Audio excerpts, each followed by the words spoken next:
شروع اللہ کا نام لے کر جو بڑا مہربان نہایت رحم والا ہے۔ اے پیغمبر صلی اللہ علیہ وآلہ وسلم، مسلمانوں سے کہہ دو کہ جب اپنی بیویوں کو طلاق دینے لگو تو ان کی عدت کو پیش نظر رکھ کر طلاق دو اور عدت کا شمار رکھو، اور اللہ سے جو تمہارا پروردگار ہے ڈرو۔ نہ تو تم ہی ان کو ایام عدت میں ان کے گھروں سے نکالو اور نہ وہ خود ہی نکلیں، ہاں اگر وہ کھلی بے حیائی کریں تو اور بات ہے، اور یہ اللہ کی حدیں ہیں، اور جو اللہ کی حدوں سے تجاوز کرے گا وہ اپنے آپ پر ظلم کرے گا۔ اے طلاق دینے والے، تجھے کیا معلوم شاید اللہ اس کے بعد رجعت کی کوئی سبیل پیدا کر دے۔ پھر جب وہ اپنی میعاد یعنی عدت ختم ہونے کے قریب پہنچ جائیں تو یا تو ان کو اچھی طرح سے زوجیت میں رہنے دو یا اچھی طرح سے علیحدہ کر دو، اور اپنے میں سے 2 منصف مردوں کو گواہ کر لو، اور اے گواہو اللہ کے لیے درست گواہی دینا۔ ان باتوں سے اس شخص کو نصیحت کی جاتی ہے جو اللہ پر اور روز آخرت پر ایمان رکھتا ہے، اور جو کوئی اللہ سے ڈرے گا وہ اس کے لیے رنج و غم سے نجات کی صورت پیدا کر دے گا، اور اس کو ایسی جگہ سے رزق دے گا جہاں سے اس کو وہم گمان بھی نہ ہو، اور جو اللہ پر بھروسہ رکھے گا تو وہ اس کے لیے کافی ہوگا۔ اللہ اپنے کام کو جو وہ کرنا چاہتا ہے پورا کر دیتا ہے۔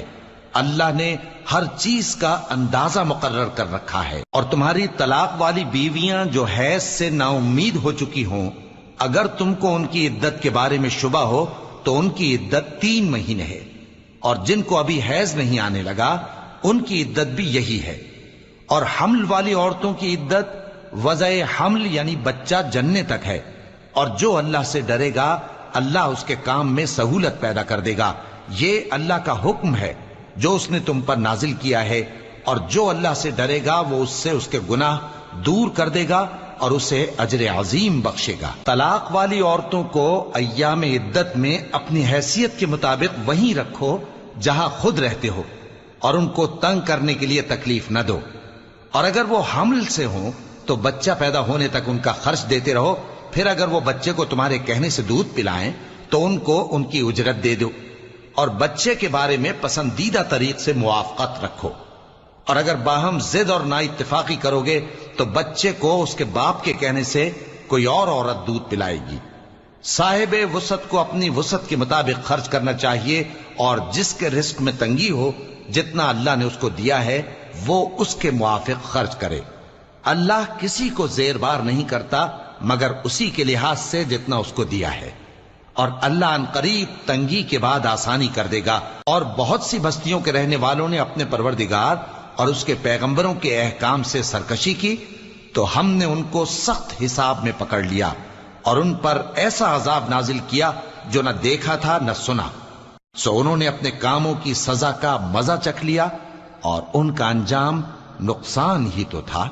اللہ نے ان کے لیے سخت عذاب تیار کر رکھا ہے، تو اے عقل والو جو ایمان لائے ہو اللہ سے ڈرو۔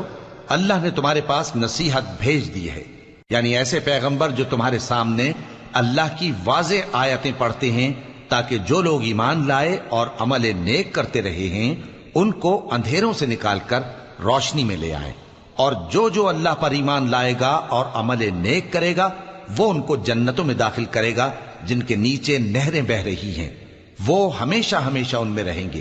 اللہ نے ان کے لیے کیا خوب رزق رکھا ہے۔ اللہ ہی تو ہے جس نے 7 آسمان پیدا کیے اور ویسی ہی زمینیں بھی،